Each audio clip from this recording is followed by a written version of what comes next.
just a little bit of history right here. When World War I breaks out, the U.S. Army, like in the Civil War, out of nowhere swells from being an army of like maybe 100,000 to millions within a very short period of time. So the Army puts together over 100 new infantry divisions. And Doug is made Chief of Staff of the 42nd. And it comes with a promotion to full bird colonel.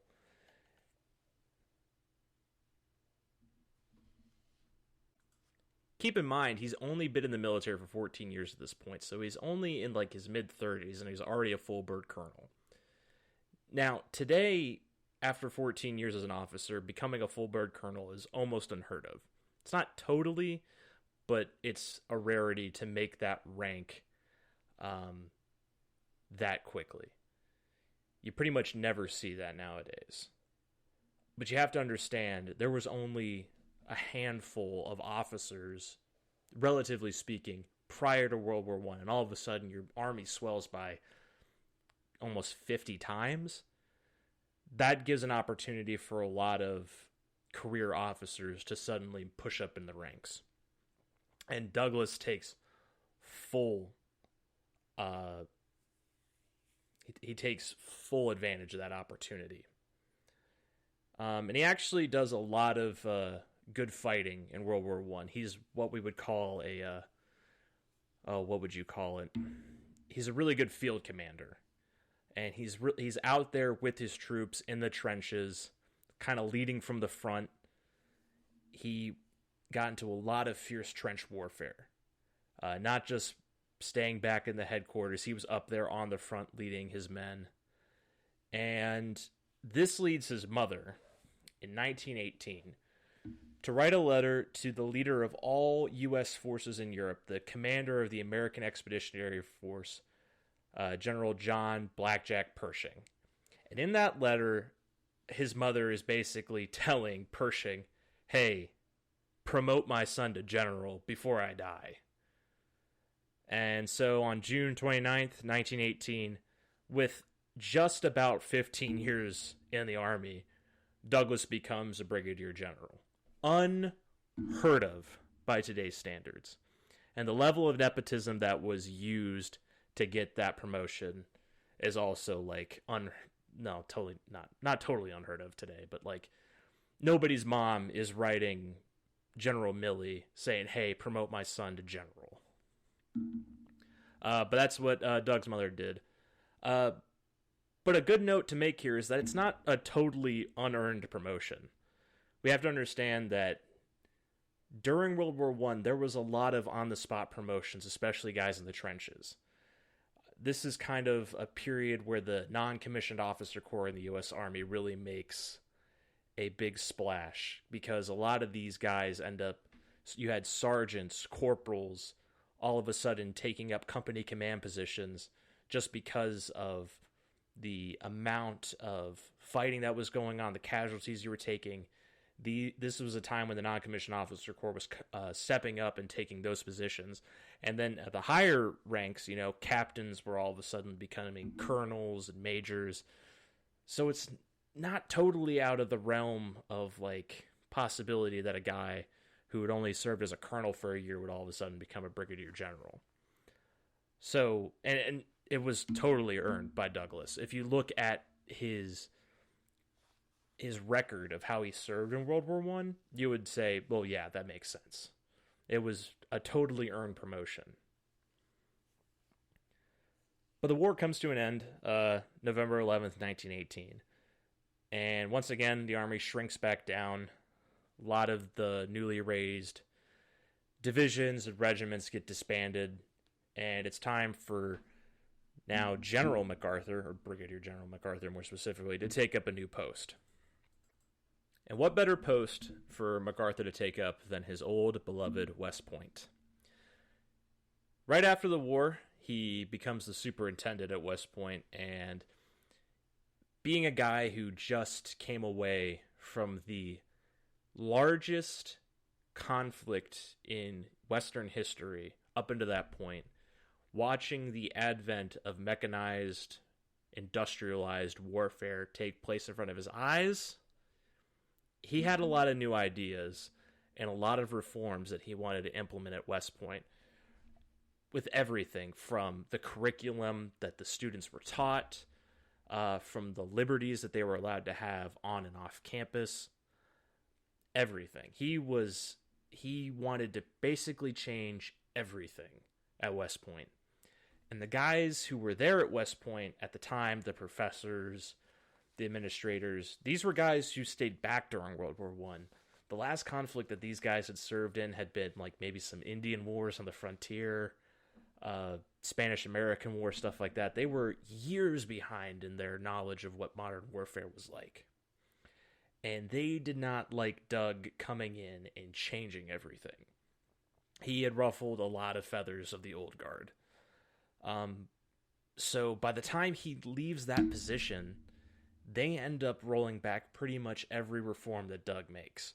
Everything from expanded privileges for students off campus, the modern curriculum, some uniform changes, a lot of the things that Douglas does at West Point, which arguably were good, progressive reforms that needed to happen, end up getting rolled back by these old guard guys.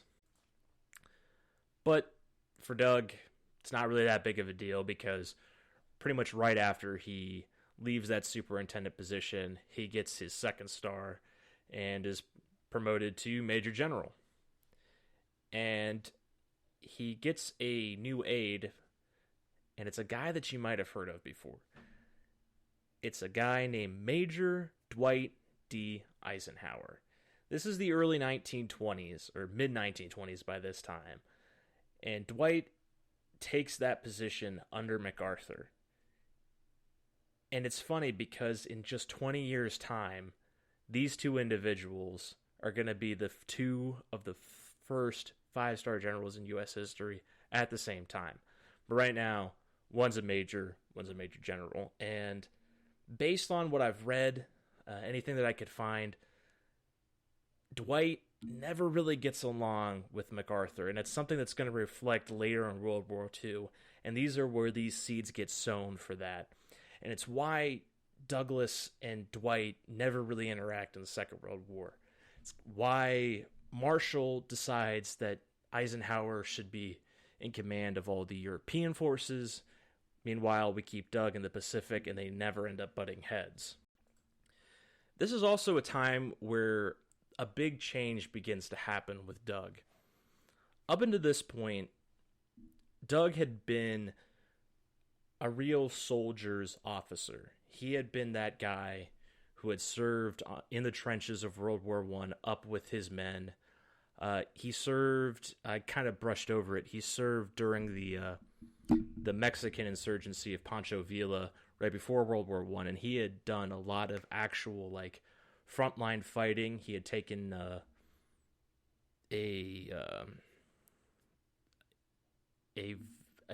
hands-on approach to that conflict.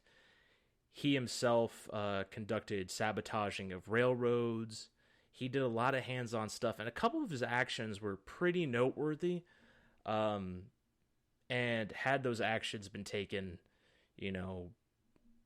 10, 15 years later during the Second World War, or even during the First World War, they might have won him the Medal of Honor, but at the time that award was not given to him. And that's really going to stick with Doug, because you have to remember his dad was a Civil War veteran who earned the Medal of Honor rushing up Missionary Ridge, so he has that to look up to. It's something that throughout his whole career he is going to want, is that Medal of Honor. And right about this time, we start seeing a change in Doug to where it's no longer enough for him to serve up with his men. He needs to become something more. He needs to become this great general. And his ego begins to inflate, and we're going to see it inflate even more as we move forward. So right after he gets promoted to Major General, he ends up taking up a new position in the Philippines. So this is the second time that he goes to the Philippines. There are 3 times in his career that he's going to go there. Well, technically 4, but I would argue that the fourth is really a continuation of the third. We'll get to that when we talk about World War II.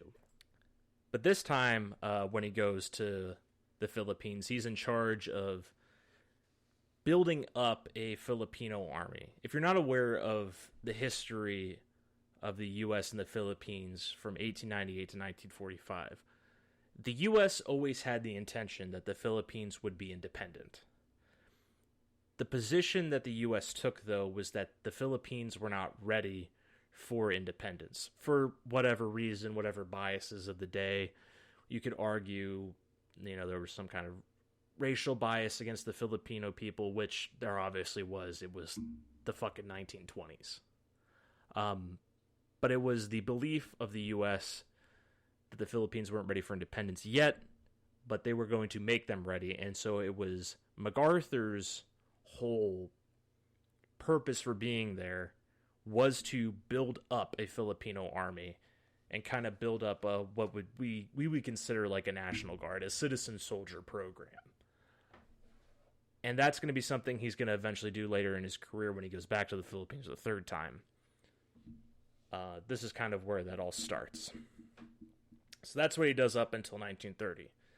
In 1930, he is made the youngest chief of staff in U.S. history up until that point. He's only 50 years old, but he's been a general now for 12 years. He ends up taking that position under Hoover right at the beginning of the Great Depression. And he's going to serve in this position from 1930 up until 1934. And this is where we really start to see some of the controversies that Doug's going to cause. Now remember, this is 1930. He's going to serve up through the Korean War. So he's got another 20 years of tomfoolery to get through. But this is really his first instance of kind of what we would call general misconduct. And it starts with this thing called the Bonus Army. Now, if you're not aware of what the Bonus Army was, I'll give you a little bit of background. So, after the end of the First World War, Congress passes this law that in 1945, veterans of the First World War will be awarded a bonus, kind of like a pension type deal, to pay them basically 27 years after the end of the war. So it's the expectation that this is kind of like the time that they would be retiring from their civilian jobs. Let's give them a bonus for their service in World War I. Now it's 1930, and the Great Depression is in full swing. So what happens is these group of World War I veterans basically marches to D.C., and they're demanding early payment of that bonus. Because a lot of them are out of work, they're struggling to put food on the table. It's the Great Depression,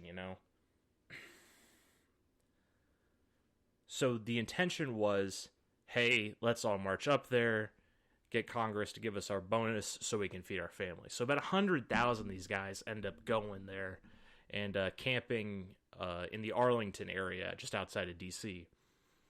And at the time, there was a lot of fear in the U.S. that with the advent of the Great Depression and the sudden reemergence of a lot of extremist groups, especially communist groups, that violence could be incited. And so President Hoover had this fear that, this group had a bunch of different communists kind of there who were going to incite violence in an attempt to overthrow the U.S. government. So he goes to his chief of staff, MacArthur, and says, hey, I'm really concerned about this group. I need you to do what is ever necessary to clear them out. And Doug was in agreement with Hoover. He believed, just like him, that the group was largely composed of communists attempting to stage a revolution. The issue is, there's basically no evidence to back this up.